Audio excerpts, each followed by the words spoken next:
Carol, let me turn to you. What kinds of questions are coming in from our viewing audience for this panel? Well, we're getting a lot of questions. Okay. In terms of using the e-portfolio to keep the student involved and engaged in the institution in the long term, can this be the electronic analog of sports programs? In the sense of a kind of ongoing student engagement. Well, Helen, you've had probably some of the longest experience, and particularly with teacher prep, because that's a long cycle. Does it actually serve as a catalyst for student engagement? Well, some programs are looking at maintaining the online portfolios that the students are publishing past their graduation. So it's a way of staying in touch with their students. It's also a problem. How long do you maintain that? And also then the updating, of course. And making updates available to the... So ultimately this will be a service from the Alumni Association, is that right? Could be. Could be. Gary? I think with younger students, it's particularly those that may be from disadvantaged areas, maybe in urban settings where they've not had a lot of good experiences, this can be a place where they can kind of showcase what they've done. You don't need many skills to input the information, and they can be very proud, and it has led to some success in the school environment. And on to other things in for their success.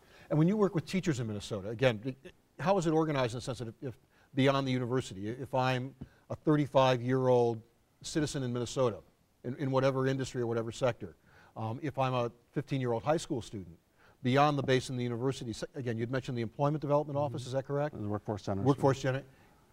How would a school district in the western part of the state launch this? That's one of the things we're facing now, is answering the challenge of all the training sessions that are required. We do have tutorials built in, and we'll be building more to make it as easy as possible to become familiar and to start using the tool.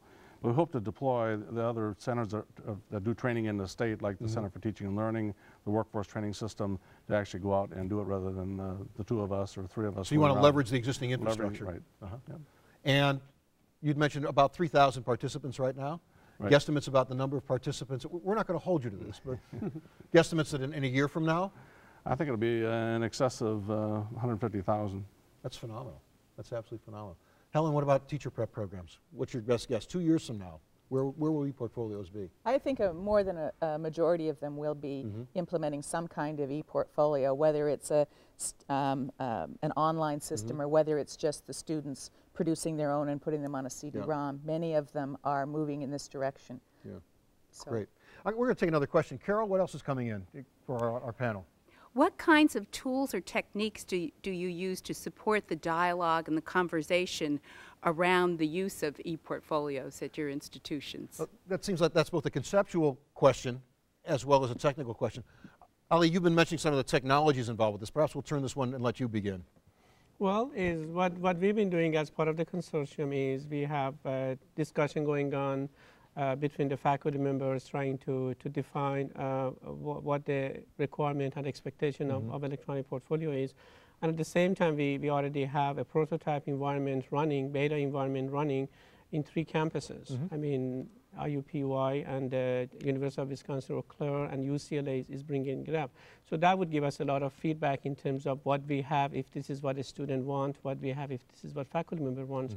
And because this is something that we are developing it locally, so in a matter of a day or week, we can change it, we can modify it, and basically give it back to the end user to see if that would meet the requirement. But on the technology side, in terms of keeping it simple, is the target more the faculty member or the student in terms of who needs it to be simpler?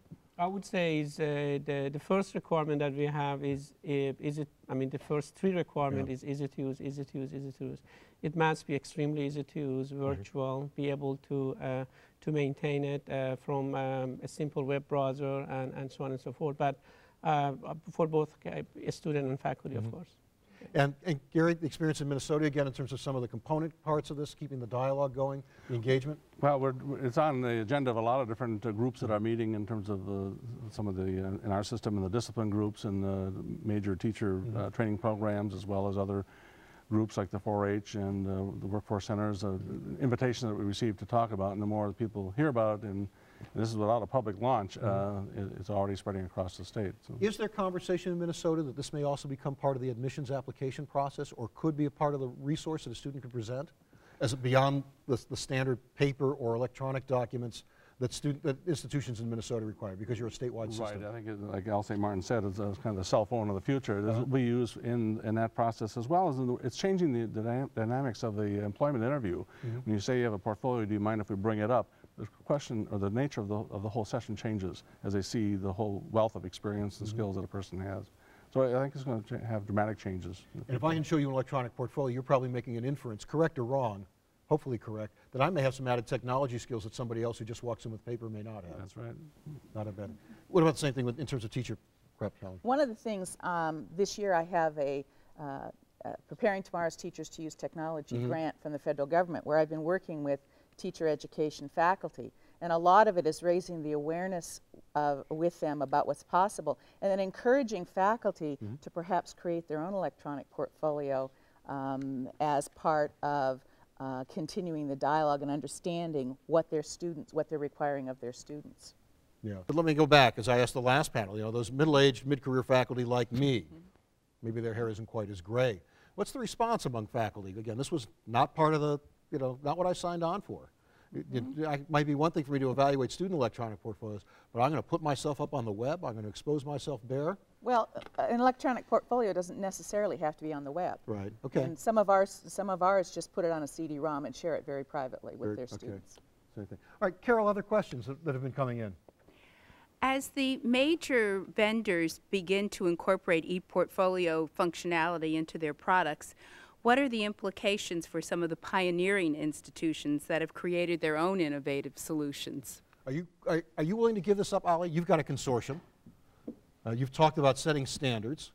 The question is, does this become commercial within the institutions? Are you willing to say some of the companies that lead on learning management systems or course management or other parts of the student information systems, okay, we've started, you guys take it because we think you get it, or will that not work?